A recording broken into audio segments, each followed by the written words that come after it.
In today's video, I'll show you how to install mods in Watch Dogs 2. Check my video description for this mod list. Choose the mod you like to install. For this tutorial, I'm gonna install this Infinite Ammo mod. Scroll down and select the manual download option and select slow download option and it will start downloading.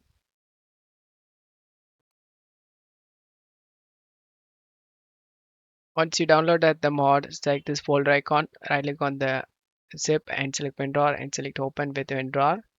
So stuff here and right click on the game and select open file location. Go back to game folder, open data underscore win64. Drag and drop this FAT and DAT file inside this location. Once you drop this, mod is activated. If you want to delete this mod after install, right click and delete these two files we dropped. Easy to delete the mods. Now I show you guys the infinite ammo working. And as you can see, the infinite ammo mod is working. The symbol shows infinite.